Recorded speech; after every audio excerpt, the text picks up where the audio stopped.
Okay,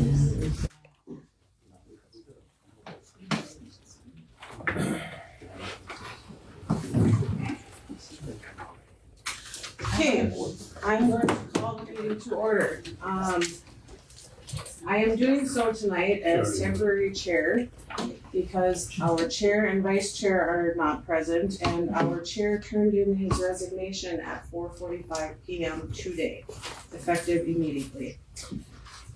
So I will be taking over as temporary chair to begin the meeting, and then we will move into opening nominations for a temporary chair for this meeting only to move forward.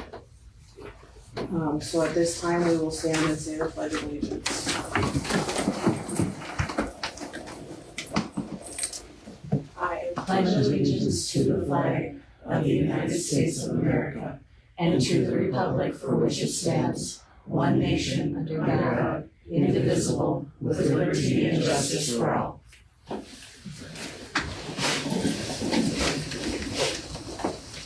Okay, I will move into roll call.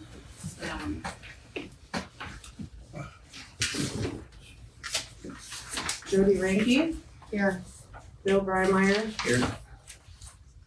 Linda Nelson. Here. Anna Vaughn. Here. Monty Hankey, not present. And Randy Schmidt is on his way. He did let me know that he will be coming, so at this time, I haven't heard anything, but, yes, and we do have a quorum with the people currently present. Before we move on to approving the agenda, I will open the floor for nominations for temporary chair for tonight's meeting.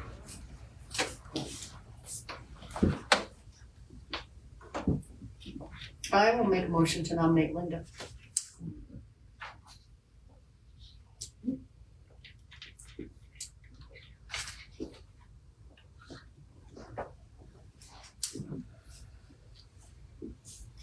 You don't have to accept the nomination if you don't.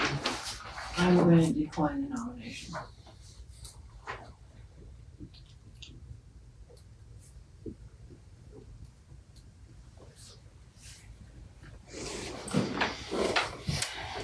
Are there any other nominations? I'll nominate Jody. I'm gonna decline. I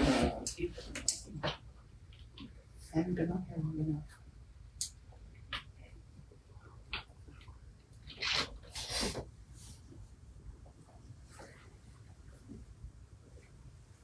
Sorry, we're doing two rolls of them. Are there any other nominations? Well, I'll nominate Randy Schmidt. You can nominate someone who's not actually. I mean, obviously you can't nominate somebody that's not here. Is he coming? Yeah, on his way, yes. He needs to be able to decline before it's voted on. If he wants to. Sure. So the role of the chair is simply to run the meeting. That's it. It has no special voting powers. It's nothing. It just needs someone to run the meeting. This is my first meeting. You don't want it now? No.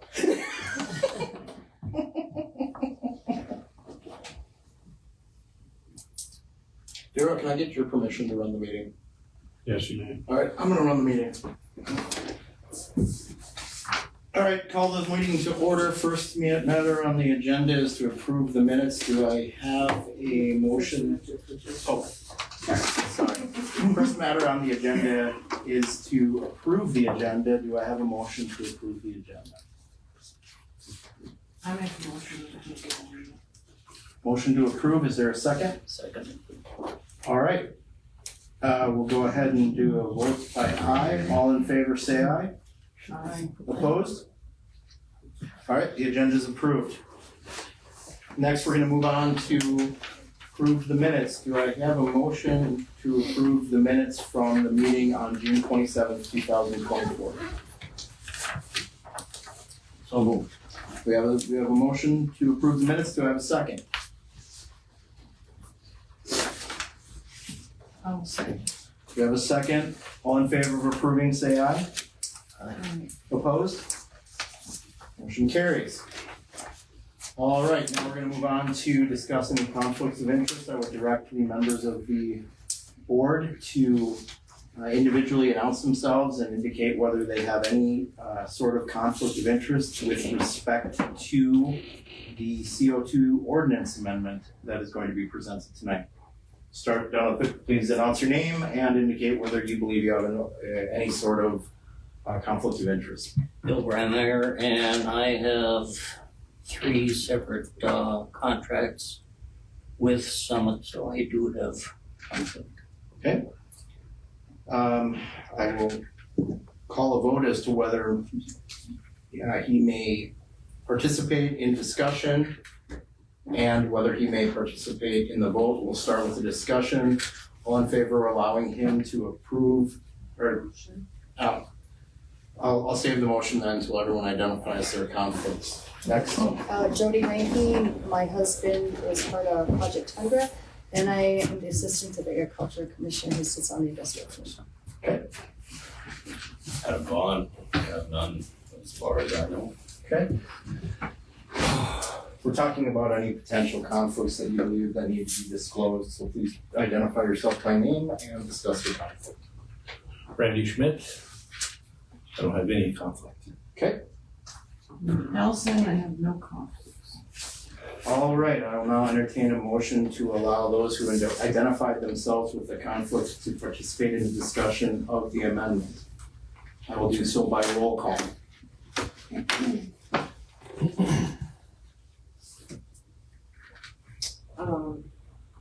So first we would have Bill. We do each individually, correct? Yep. So Bill, if there's a motion, to allow him to vote and participate. You do individually or? No. Yeah. I'm asking for a motion for votes, or first of all, is there any discussion on whether anyone would have, that's identified a conflict, is there any discussion on that issue? Not hearing any, I'm looking for a motion to allow those individuals who have identified a conflict of interest to discuss this matter. Do I hear a motion for that? I'll make a motion that Bill can discuss. I'm talking about everybody. Everybody can Okay, discuss. do I have a second to that? I second it. All right, roll call vote. Linda, Yeah, aye. Aye. Mary, Adam. Aye. Jody, Yes. Bill. Aye. Motion to allow everyone to discuss the issue relating to the CO2 ordinance amendment passes. I'll now ask for a motion as to whether each of the individuals who identified a conflict of interest regarding the CO2 amendment be allowed to vote. Do I hear a motion? I make a motion that they can vote. Do I have a second? Do I have a second to allow? Yes. Thank you. Roll call vote. Linda, Aye. Randy. Aye. Adam, Aye. Jody, Yes. Bill. Aye. Motion carries. Are there any further items to discuss with respect to potential conflicts of interest?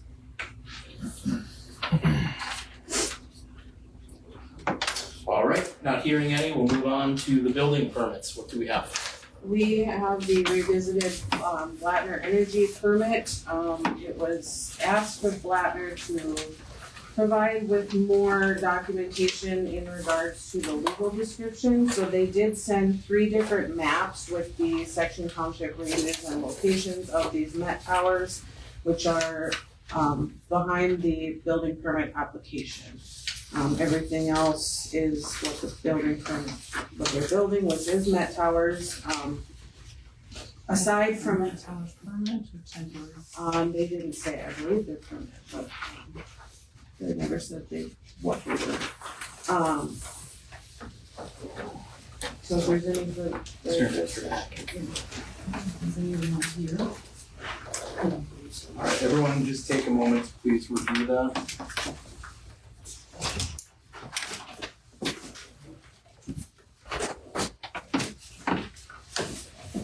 Does anyone need additional time to review this application? I'll now entertain a motion to approve this application. I'll make a motion to approve my application. Do I have a second? I said, Alright. All in favor to approve this application from Blattner Energy. Blattner Energy, say aye. Aye. Opposed? Motion carries. We will now move on to the carbon dioxide ordinance amendment hearing brought by Cassie Smith. Is Ms. Smith present? Please step forward. What do you have for us? I believe I submitted it all last month. Yep, it should be in your packets, everything is right here. Is there anything you wish to add to? Nope. Those minutes? No. All right, I'll open up the floor for discussion for public comment.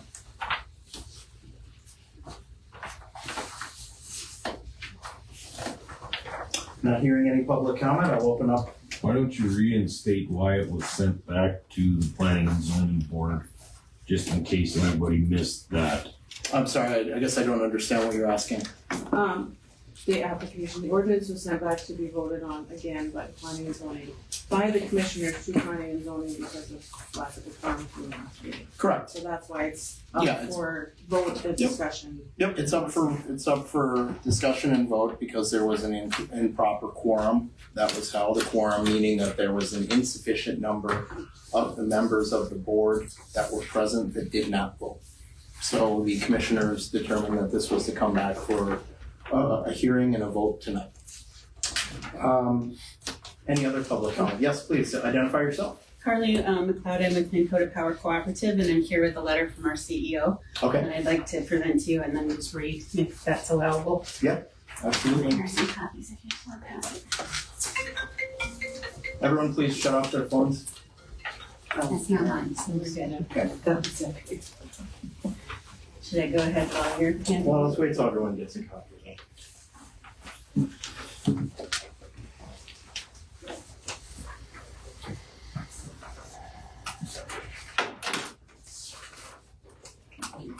Linda?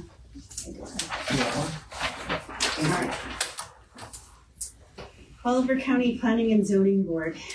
Oliver County has been home to Minn Kota's Milton R. Young Station for more than 50 years.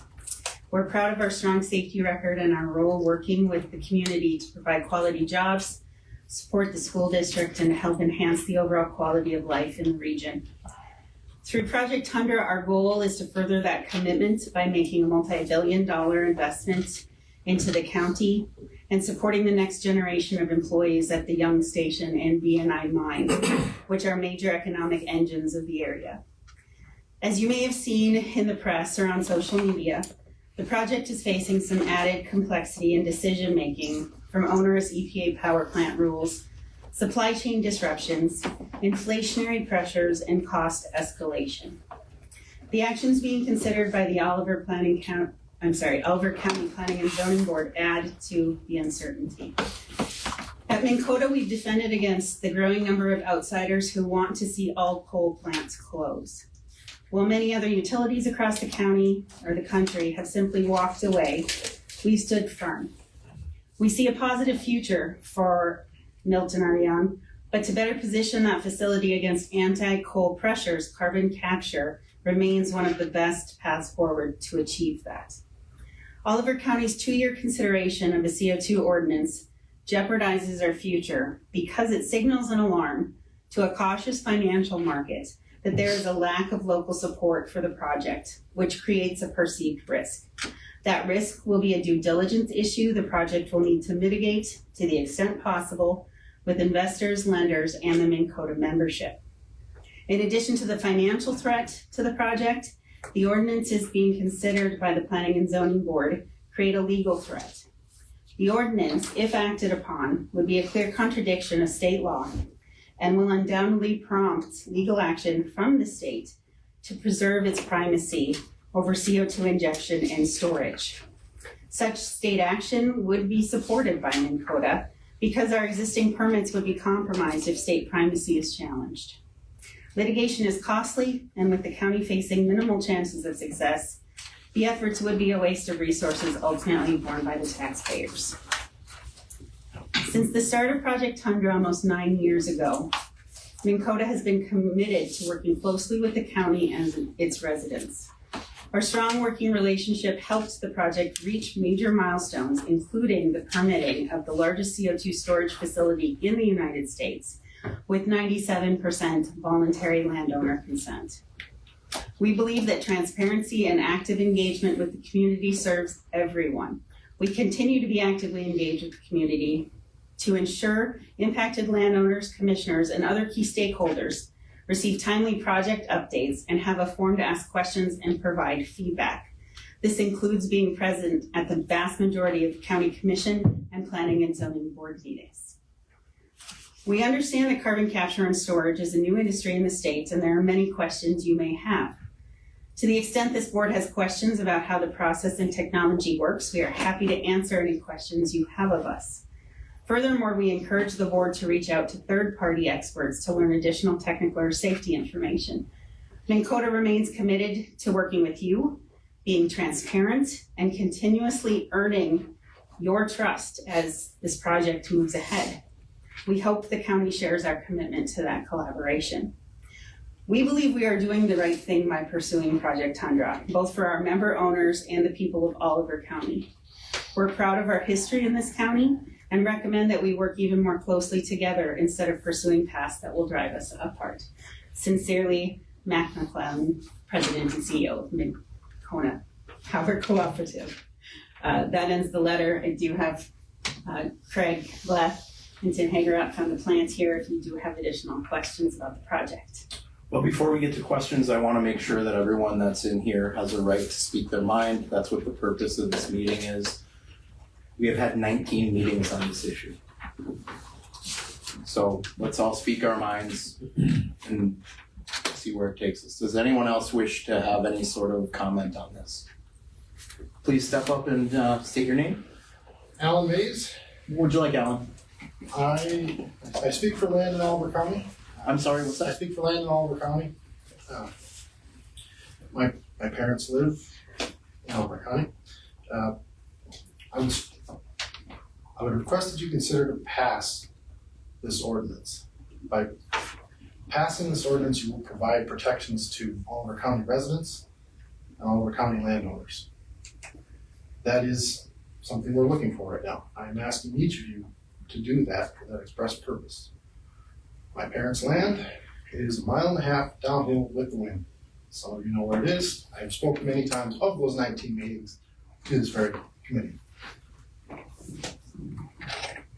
I've been told I understand 40,000 part per million to be a lethal concentration, 4% of the atmosphere to be a lethal concentration of CO2.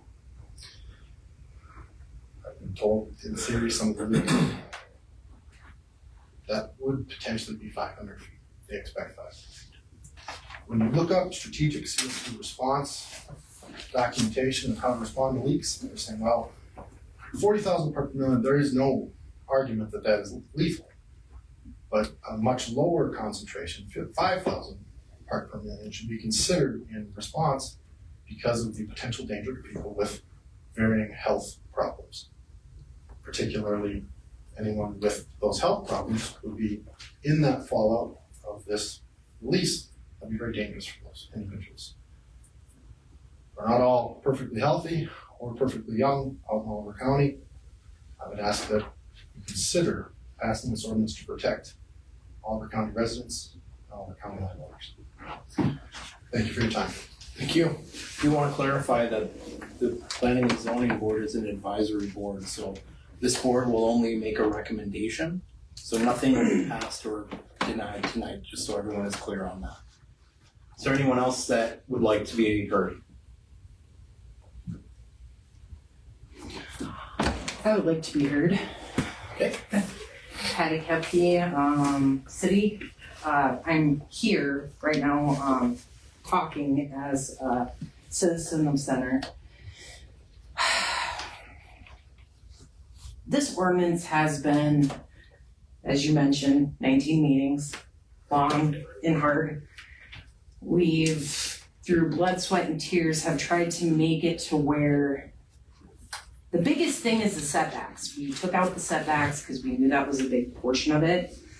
The rest of it is for the safety of Oliver County. I have a 3-year-old daughter. I have 6 kids, one recently moving. So my kids are gonna be here for at least, or I will be here for at least 15 more years. What am I leaving to my children? I'm also a county ambulance worker. I drive. This ordinance, what I would like to see with this ordinance, what is stated in the ordinance, is that these companies are transparent with us EMS workers.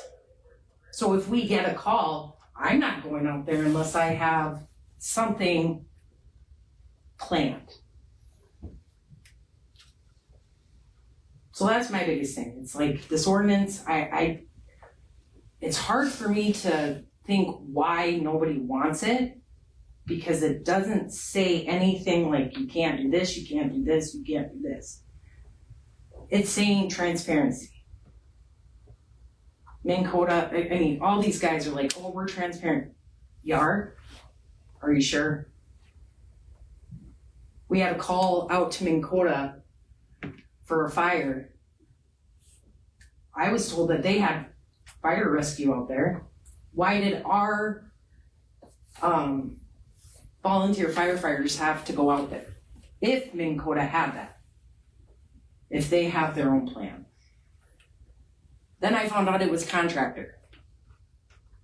So what happens if there's a leak with the CO2? And they are not transparent with us or provide us with the training that we need and the equipment we need, because we are a small county. We are a small ambulance. We are a small fire department. We can't afford this equipment. If you need our help, we need help getting that training. And again, I'm yeah, and they have to come back into town to get water because we couldn't use the pumps at Minn Kota. I get Minn Kota, I mean, these big companies are saying they'll be transparent with us. Perfect. That's what we want. And that's what this ordinance requests. It's not a permit saying, no, you cannot have CO2. It's just saying, if by chance the state says, yes, CO2 is gonna come through, we have stuff that we would like checked off for the safety of our residents, for the safety of future generations. Thank you. All right. Does anyone else like to be heard on this? Please identify yourself. I'm Kurt Swenson, an Oliver County resident. Okay. I think we can all probably say that we value Minn Kota as a business and plans and providing the jobs and all that in the county and the tax base. It's a very positive relationship. And I think we can all empathize with the concerns that were raised tonight and how it potentially impacts not only just this particular project, but the potential future operations of Minn Kota. So, I'm not trying to take away from anything that was said earlier or read in the letter from the CEO. But what I can tell you is my family has lived there for generations before Minn Kota even had a name. Minn Kota did not exist when my wife's family homesteaded in Oliver County. And they scratched out a living on that soil from the native prairie to provide for themselves and to mine coal off their land and load into the wooden wagons to allow their neighbors to burn in their earthen huts in the winters before they could build their homes the next spring when they settled in North Dakota. So we understand what it's like to live out here. And what we would appreciate is if Minn Kota and other companies that are trying to develop CO2 sequestration in the county would recognize that we as citizens have as much or more rights than a business does to dictate our quality of life in this county. The ordinance simply helps us with a couple things. The one that was talked about earlier was some safety things. And there has been no additional input from any of the corporations that are trying to develop CO2 in the county or CO2 sequestration in the county on what they want changed in the ordinance. Shannon Mikula was here months ago and said, well, she had provided all this feedback. Well, I went and got that feedback from the auditor, and there wasn't any changes suggested. It was just throw the baby out with the bathwater. Let's be done with this. You can't regulate us. You're just the county. Well, that's not true. Oliver County is a home rule charter county. What they haven't given up to the state through regulation, Oliver County is the body that can regulate. Okay, so you have the power to regulate. And I have not heard of one thing in that ordinance that the state is trying to regulate. Okay, nothing has been pointed out. Does the state regulate having shielded lights downward pointing at the ground so it doesn't shine in people's bedrooms? Is that something that you can't do and live by as a business? Does the state regulate a noise level? No, they don't. That's not in any state regulation around CO2 sequestration. Does the state regulate the color so that it blends in and it's in harmony with the native prairies that we have in our county? The state doesn't regulate that. The county can regulate that. I recently sat through 3 days of industrial commission hearings where Summit is trying to steal our private property and defend and pay for attorneys and expert witnesses to defend our private property and a whole bunch of neighbors around us because there are good developers and there are bad developers. And we're being faced with a bad developer. And what we're asking for by having this ordinance is to have an equal footing with a developer for things that affect us from a quality of life perspective and give us some level of control over what's happening on our property or next to our property that affects our lives. You don't live here. No, I work here. Okay? You don't live where CO2 is Let's getting address projected. not trying to argue, let's address our comments to the board. This is a public hearing. I'll Yes, it address my comments to the public. Are we Well- clear with that? What I want to be made absolutely clear is that this will be done orderly, without yelling, without directly addressing people here. Please make your comments.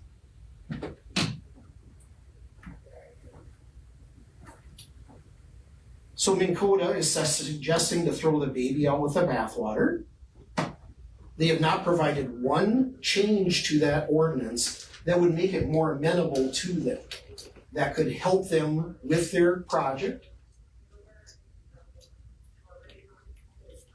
I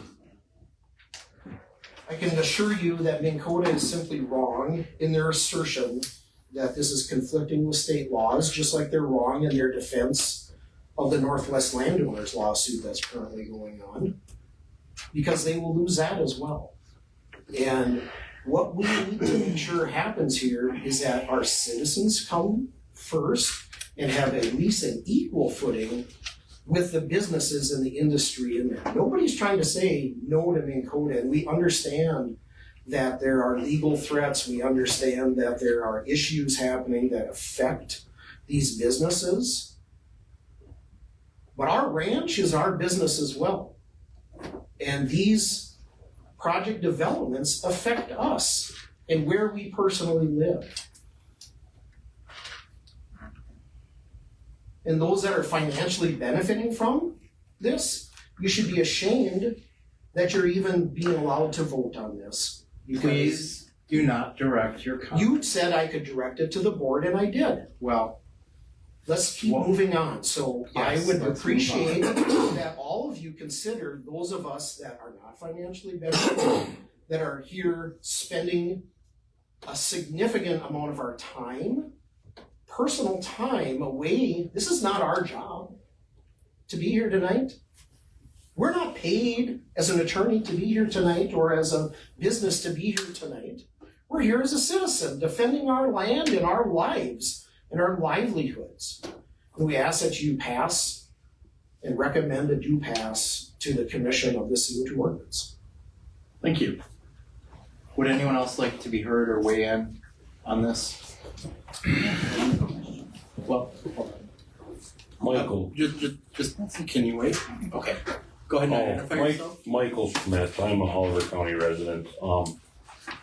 So I'm gonna go back to, I've said this umpteen times at all these meetings, is what are we doing for the future of Oliver County with some of these projects that are trying to come in here? I have seen firsthand these industries. Sorry, Minn Kota, I'm gonna pick on you just a little bit. We have 2 of their generation lines running through property of ours. And what was promised in the easements and prior to development did not take place during the construction of said power lines. Mr. Schmidt, if we could please direct. I'm getting to my point. I just want to be clear, we're talking about. We're the talking CO2 ordinance. amendment I know ordinance. that. Okay. I know that. I'm just making a broader statement of these companies. They always come in, they paint this rosy picture. We're gonna get all this, and in regards to the CO2 ordinance, it's to protect the citizens that are living here, that are trying to make a living here, that have kids living here, that are gonna continue to be here once everything else is gone.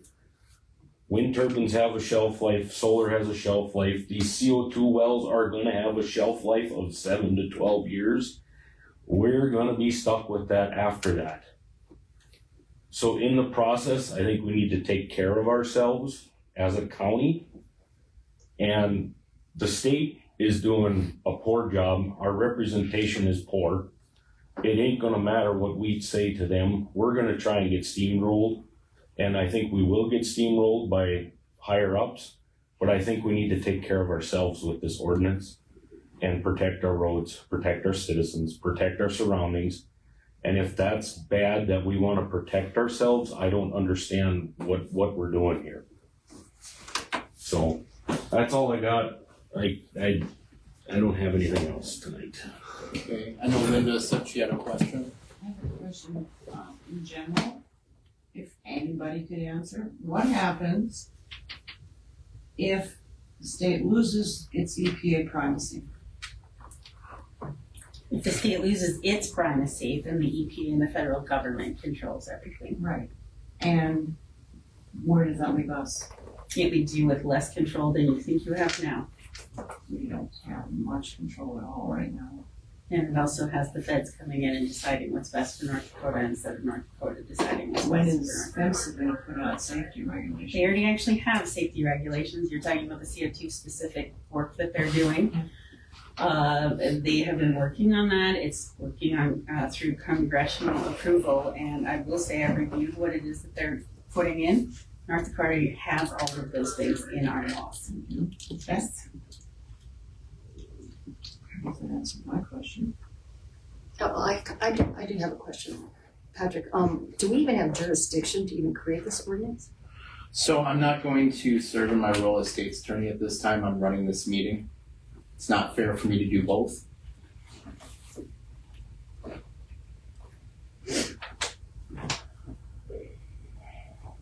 This is an opportunity to discuss this issue. It will be put up for vote, so everyone's voice is going to be heard on this. I don't see anything in the ordinance that's more restrictive than our state is asking for. we just would like some reassurance with the safety, that we have the resources for the volunteers. And personally, I asked for the provisions in there to control weeds, because Jago flat out told me after the weed board meeting that the farmers were gonna have to be responsible for the weeds themselves. That's not acceptable to the weed control board. And when the power line went through, they actually volunteered to replace 2 trees for Let's everyone. focus on the CO2. I'm saying that we asked to put that provision in this also. It's something that they did voluntarily with other projects, and this one, we don't seem to want to. I think it needs to be addressed. Tear out everybody's trees, you should put them back. Okay. Would anyone else like to be heard? I'm just gonna follow back up and I know you have stepped in as the chairman tonight and are serving a dual purpose, it sounds like. I'm not serving a dual purpose. That's what I was saying. I'm saying you're not serving. Oh, appreciate You're that. not serving a dual purpose here tonight. But I will say, as your role of the chairman tonight, and this is directed personally at you, you should never, ever restrict our First Amendment rights to speak at these public meetings and tell us what we can and cannot say at a public hearing. If we are doing something illegal, we have somebody here to work with us on that and help us on those matters. But we will never accept, as a county citizen, you restricting our First Amendment rights. And you should apologize to everybody in this room that you did that to. I will not apologize for running this meeting and ensure that it is done orderly, that everyone's voice is heard, and that we stay on topic. I have infringed upon nobody's First Amendment rights. In fact, I am encouraging everyone to speak their minds now. I have not stopped anybody from saying anything, but my role and the role of a chair in any meeting is to ensure that the discussion focuses solely on what's been properly noticed. And you told her not to talk, and you told Mike not to talk about what he was talking, and you told me not to talk about how I was talking tonight. Yes, you should be ashamed of that, and it is not your role to restrict our First Amendment rights tonight. Nobody has restricted anyone's First Amendment rights. We will play the tape back, and you can see it later. You're welcome to play it back. The discussion tonight is about the CO2 ordinance amendment. This isn't a counseling session. This is a public board meeting where votes will be taken to determine whether or not this goes to the commission. This is an extremely emotional thing for everyone, and you are free to cast aspersions directly at me. That's fine. But I will never take away someone's First Amendment right to speak. And I have not done that tonight. If there is anything else that anyone wants to say about the CO2 ordinance amendment that was properly noticed, brought before this board, and is up for discussion, now is the time. Mr. Chair, Dave Berger, Oliver County. My question is for Craig or Tim or Carly. What part of the ordinance would affect Project Tundra? And you know how I've worked with you guys on this. So I'm just curious, what part would affect the project itself? Sure, so you want me to go quick? Okay. Every part except for the road use agreement, which would be in conflict with 38.22 and 430501 and Century Code and Admin Code. As you start to pick apart this provision or this provision, and you look at the framework that's already put together under those rules, that's comprehensive, anything that is in those sections that would address it or conflict with it would affect our ability to maintain primacy, which then would affect our project. So basically, is it section 9? I think that's the road use portion. I believe that's the only part that would not affect us. And that is the authority that is solely with the county. The other provisions are covered, I would say, more robustly in state law. And so passing these ordinances could even be a step back from the protections that are in state law in a lot of ways. Others may disagree, but you've got a 5 or 6 page ordinance here, and you have 58 pages of law and rule and state law that covers those, specifically the emergency response plan, the reporting, the training, the providing of equipment if necessary. Those things are covered in Admin Code 430501 under CO2 storage. So those sorts of things are more robust. You pass an ordinance like this that's less robust and it's in conflict. It's not serving the purpose that you're hoping, and it's jeopardizing the entire primacy. Okay, so we'll have to help clarify some things maybe then. So which specific law statute that the state has regulates lighting in 3822 or 4305? I'm looking for the statute number. I'll look at it. Sure. What I would do is I would say you have all of our attorney's comments. That was addressed in one of her earlier comments, and I know it's there because I looked at it today. I don't have the statute at my fingertips, but you can go review it. So the answer to the board is there is none, because I've memorized essentially that law. There is no comment, there is no law in statute addressing lighting. I'd also ask which statutes, please cite it specifically, regulates noise. Mr. Swenson, am I under cross here? Are you an attorney? I'm trying to address the ordinance. You don't need to. I'm not interrupting anyone. These are valid questions. Ask the question. If she has an answer, she'll give it. If she doesn't, she doesn't. So the question that was posed to you, please, if you are able to answer it, please do so. I'm not able to answer the exact areas of law. I do know that they were covered in the comments that have been previously provided. Which statute regulates color of the facilities? The comments that were made previously addressed that portion of the proposed amendment, and I believe the question was, do you want to regulate color? Because it could call into question safety with visibility in the future. So as far as what addresses it, I cannot give you the actual citation. I can say that the robust framework that the state has put forward in those 2 chapters I have already cited deal with safety as far as vision, as far as monitoring, as far as any sort of precautions should there be any issues where emergency response is needed. If color is part of that framework and is important to it, it would be part of the process set forward with the state. Which statute regulates and provides public information on CO2 vapor releases and the potential public receptors from an above ground release from the injection facilities? And it's covered in 430501. It is listed in the reporting requirements and the continuing education and reporting to the county. There is no law in North Dakota Century Code or Administrative Code that requires developers to provide public information on vapor releases from above ground facilities.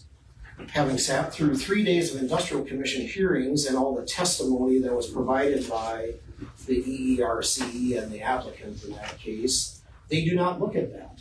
That is not one of the things they're asked to do, they're not required to do, yet our county ordinance would like to know that a neighbor is not going to be killed from a vapor release. And we're just simply asking to know that. That's not a big lift. Share the information with us, show us. You should care about our lives. I hope you do. I also have a question. Yeah, absolutely. Please identify yourself. Yep, Jackie Schmidt, Oliver County resident. We do have well water. We live to the east of Dakota. We use both wells. And I'm just wondering if there would be any chance that there could be a leak and it would contaminate the well water. I don't know the answer to that. Does anyone know the answer to that? I mean, we have 12 grandkids and it's like we plan on giving our lives to the grandkids. And I mean, we all don't want to get cancer.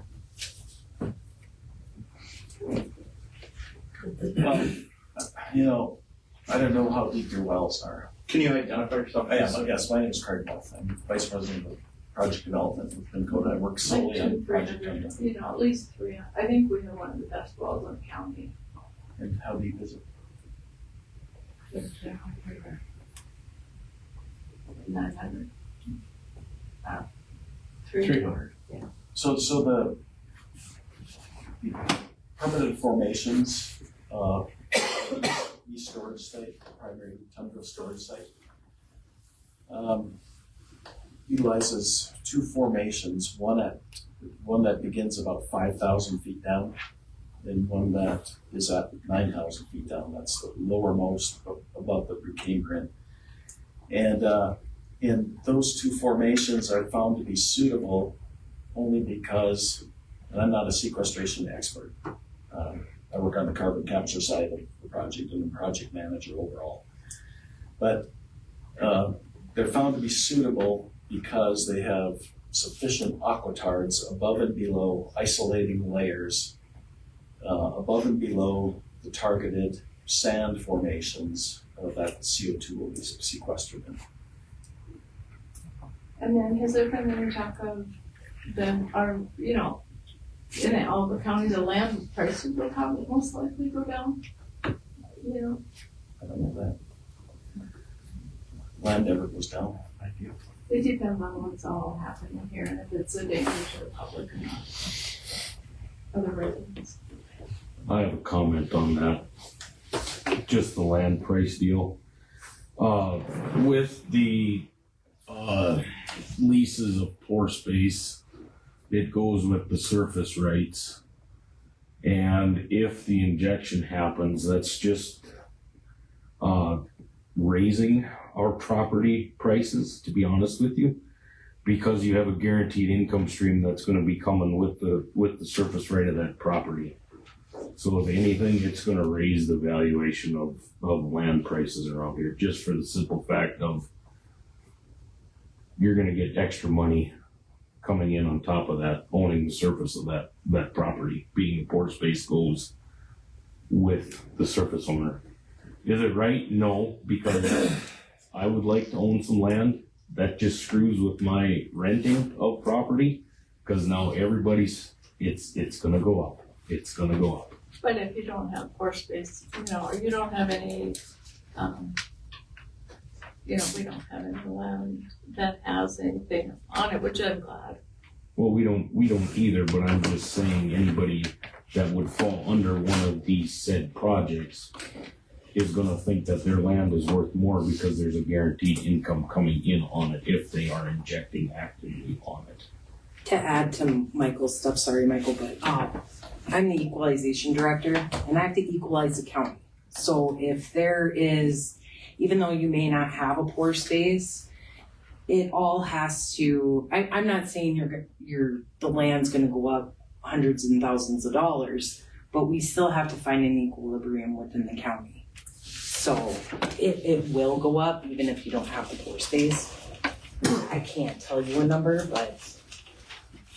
And that's not a scientific explanation that I've come up with. That's just my deductive reasoning towards everything, because I've got nothing better to do when I sit in the tractor but think. So, I mean, that's just coming up with that from that. Are there other comments about the CO2 ordinance amendment? Yes, sir. Ms. Walker, to addressing my questions about how it might affect the unknowns, the real truth of the matter is this is largely unknown. When roughly a year, maybe not quite a year ago, when some of these discussions started, there were, at the time, EPA had approved, there were less than 5 Class 6 injection wells active in the country. Now that number has definitely changed, especially in North Dakota. I know there's more than 5 active in this state now, due to North Dakota's primacy. This is largely unknown. Yes, we have used CO2 for enhanced water recovery. That, as I understand, is much less depth. Again, I'm not an expert in CO2 sequestration. I've done my research to know how this has developed, where I know that there were so few just a year ago, and that has grown very quickly. This is something we don't know. It's all very new to all of us. Let's just try and keep that in mind as we think about these ordinances, how that we may find that may affect us in the future. Thank you. Thank you.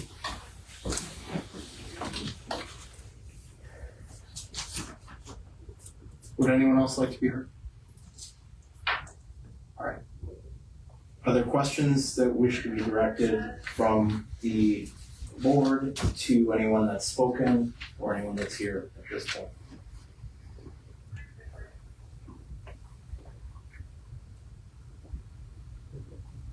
All right, not hearing any. We are now going to entertain a vote on this ordinance. And again, this is a very, very emotional thing. This is about the 19th meeting on this. Everyone has spoken their piece in their mind. Everyone has their own beliefs on this.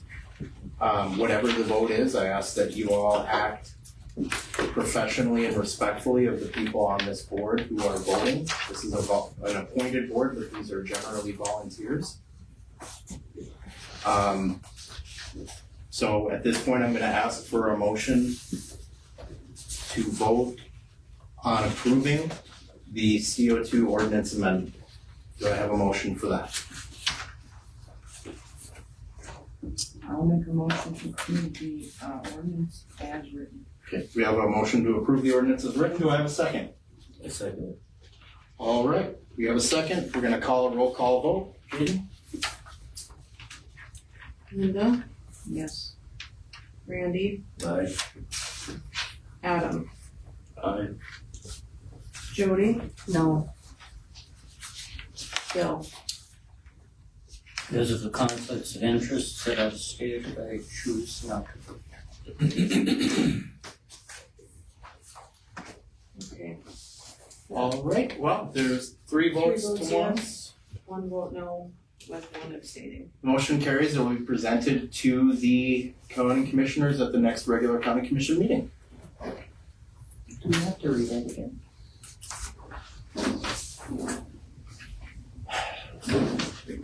Probably. Yes. Okay, so we'll do a first official reading of the ordinance amendment.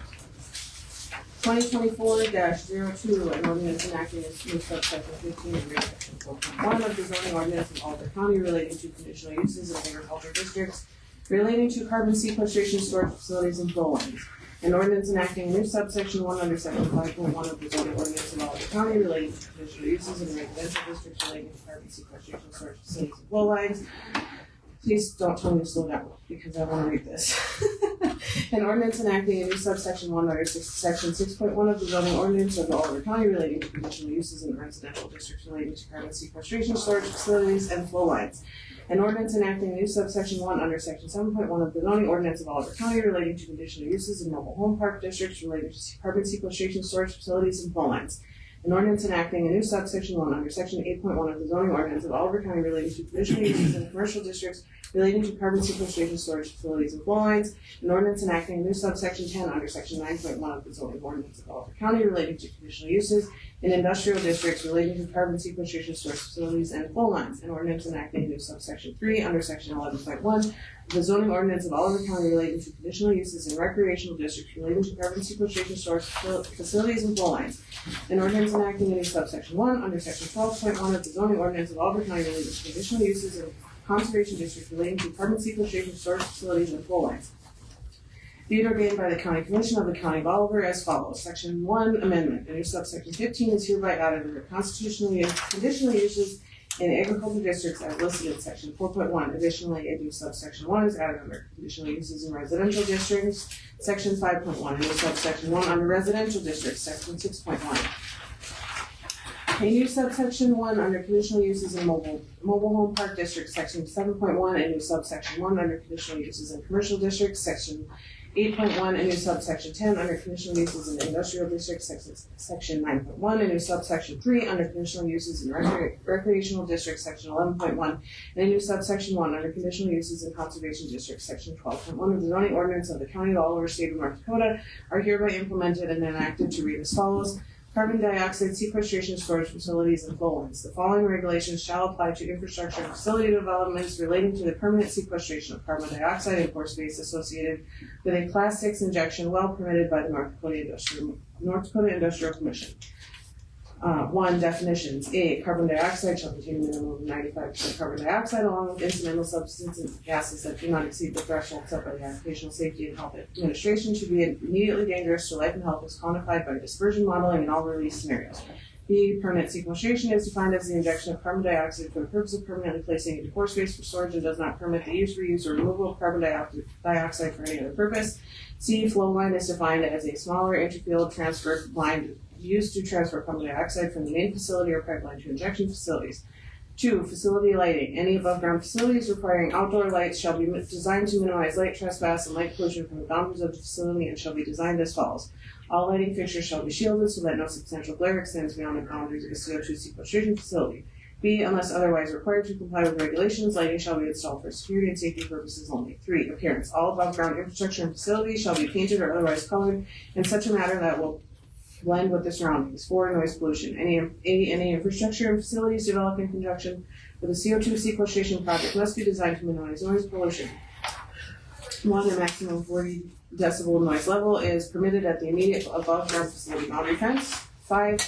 Application, construction, and maintenance standards. A. The location and construction of access roads and other infrastructure shall, to the greatest extent possible, minimize disruption to farmland, landscape, and agricultural operations. B. The applicant shall provide proof with their application that it has obtained a permit from the proper regulating authority for a Class 6 injection well for carbon dioxide sequestration.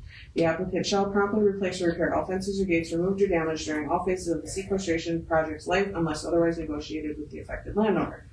D. Upon completion of construction of a sequestration facility, the applicant shall restore all affected county roads to at least as good condition as existed prior to construction.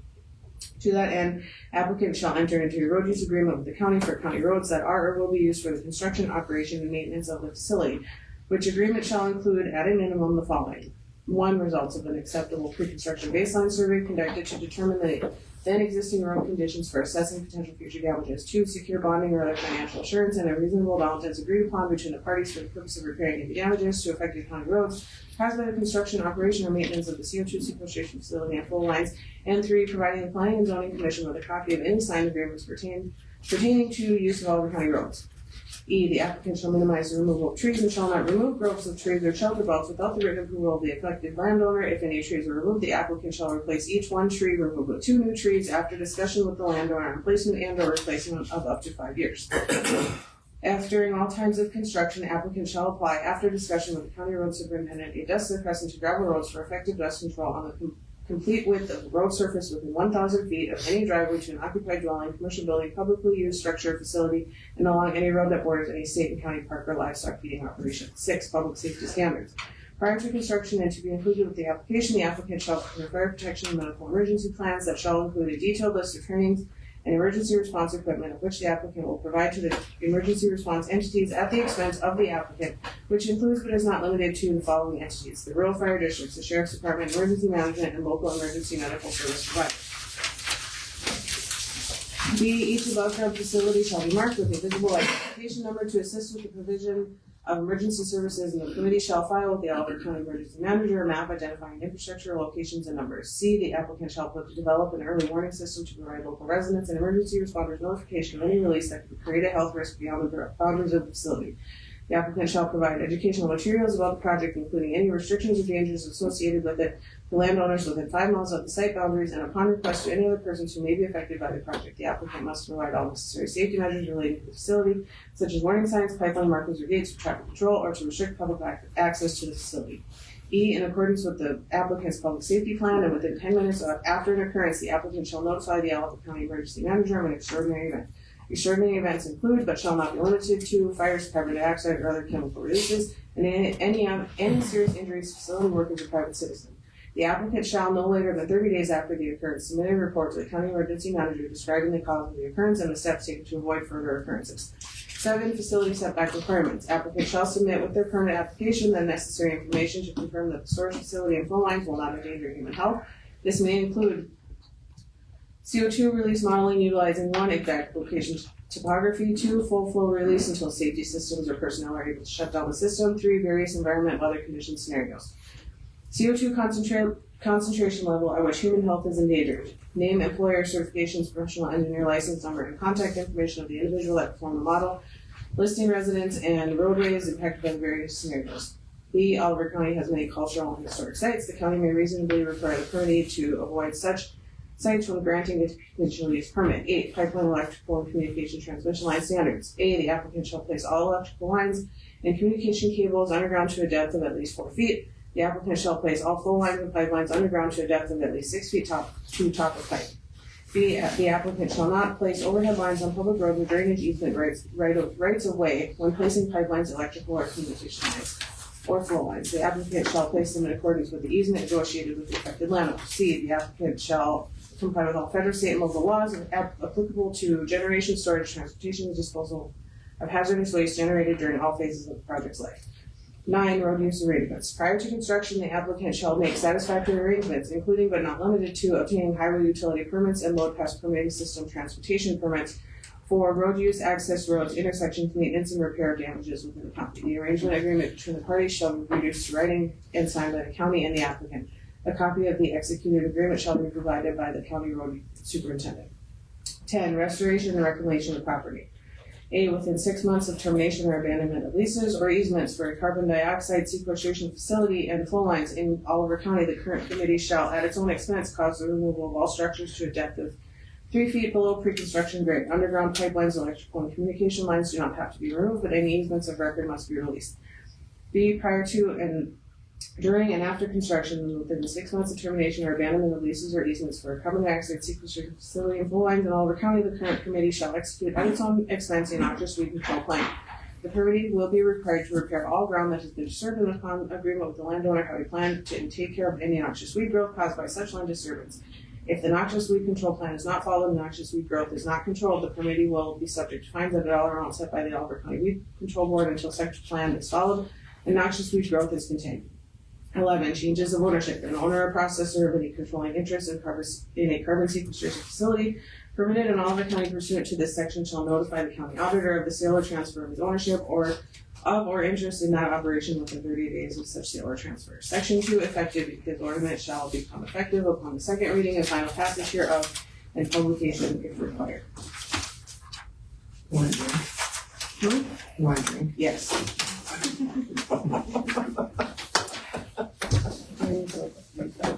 No. Okay, you got it.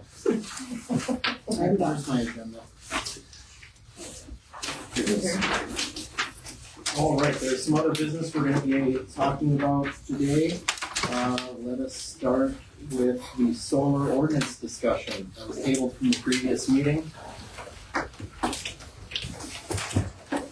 We were asked to grab some ordinances from multiple different counties, just for you guys to do some research. One's from McLean, one's from Barnes County, and another one from Barnes.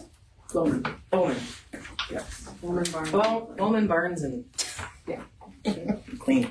So, I mean, like I said, we're just, you guys requested the information, here's the information, so You can study this yeah, you can, some other time.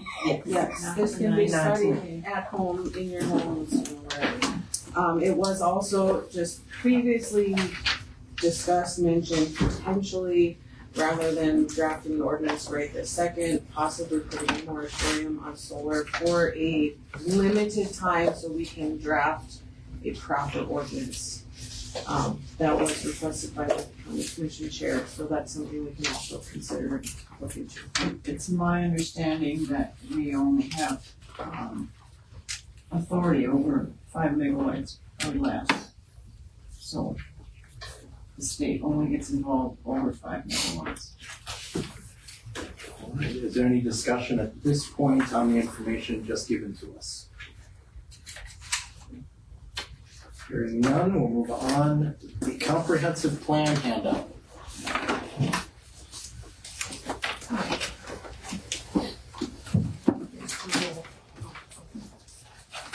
Patty and I attended a planning and zoning workshop last Friday.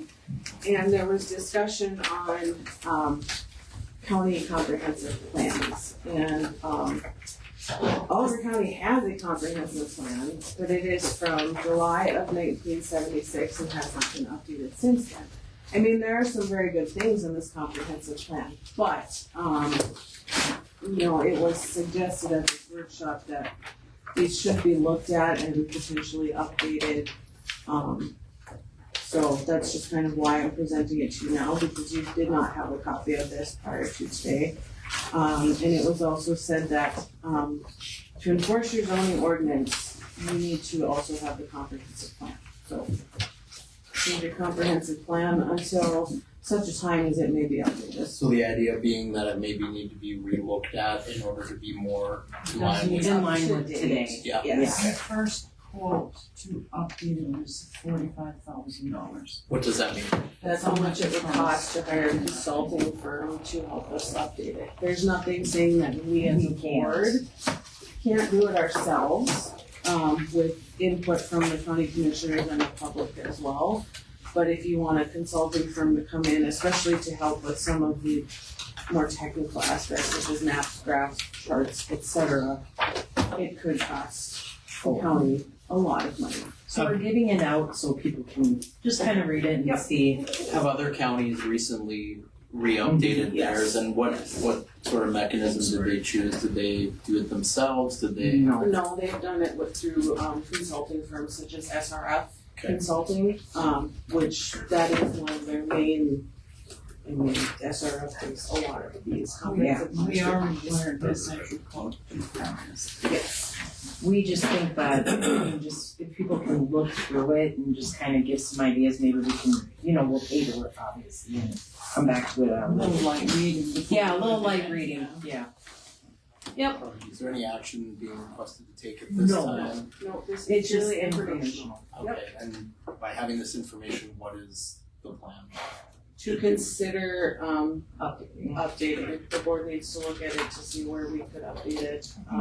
We do have an option to use ARPA funds. Yes, ARPA funds could be used to pay for this. It probably would be a good idea to present this to the commission. Which is the intent. Yeah, that's what it, Yep. that's. Okay, I just wasn't sure, yeah, because. Like I said, it's just basically informational, so Yes. you guys have it, cause we found it. And it was a joint effort when this was written in 1976 with the commissioners and planning and zoning commission at the time. So that's kind of why it's being brought here, and then I'll go to commission so we can all work together on this and. Like I said, we just had a workshop on Friday about it, so that's why we thought it would be a good idea to get it to everybody. Yep. Alright, any discussion about that at all amongst the table? Well, if you guys would work on it like that, and then when it's complete or whatever, then you could still use the people that would help do it. You could just have them read through it or whatever. They would be extremely involved in the process.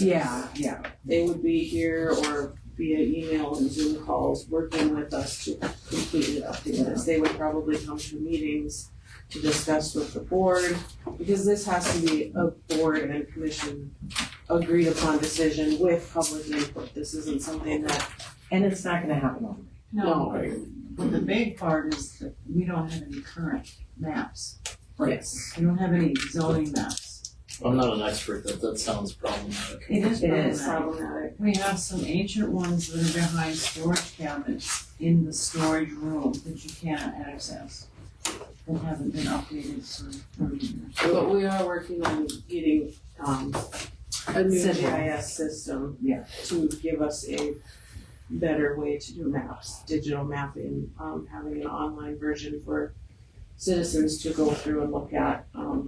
We're in the process of looking at. It's all in the process, I mean, it's just one thing at a time. Yeah.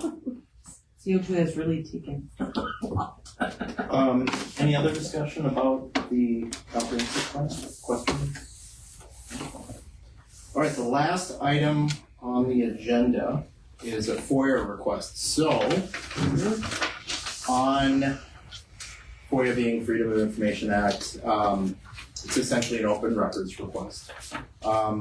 Was this on July 17th that we received it, or? No, this would have been, so probably July 15th. Okay, so on July 5th, at some point, At some point, probably the date. when this is the first meeting of, did it? I think so. In any event, this is the This is first the first meeting? meeting to discuss Okay. this. I had sent an email as noted here to all board members notifying them that this did come through. And that we had discussed it, on the Central Commissioners, because they are being requested under this as well to provide records and documentation. Okay. All right. Is there any discussion at all on this request for information through North Dakota Open Records Act? I sent all my stuff to the gentleman. What kind of information? I'm in contact. It should be listed It's on the. listed in the It is, email, yeah. yep. Yeah, but I'm in contact with someone a lot, and it's mainly just conversations. So it'd be pretty hard to write that.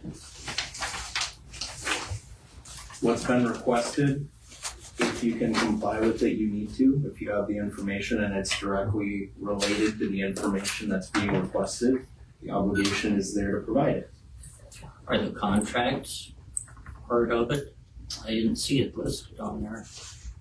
When all it says is all records between companies with proposed CO2 projects and commissioners, planning and zoning staff, state's attorney, auditor, regarding any of that has been discussed. Yeah, the individual that made the request is defining their interpretation of what their definition of records is, would be any paper, email, computer file, photograph, audio tape or recording, video or text message. Open records law requires these things to be disclosed. There you go. I looked through it and I really don't think I have anything. Okay. Yeah, I mean, it's, your individual ability to give what you have if you have it. Can't give something that you don't have. Doesn't mean that you can willfully state you don't have it. Is there any other business? Oh, I'm sorry, I don't want to move on too quickly. Does anyone have any other questions about the open records request or any discussion? Is there a deadline on this? It has to be done within a reasonable time. Okay, what's reasonable? There is no standard definition. So, sounds like an answer I hate my kids. Well, it's an unfortunate answer, but there's not even a guideline as to what's reasonable.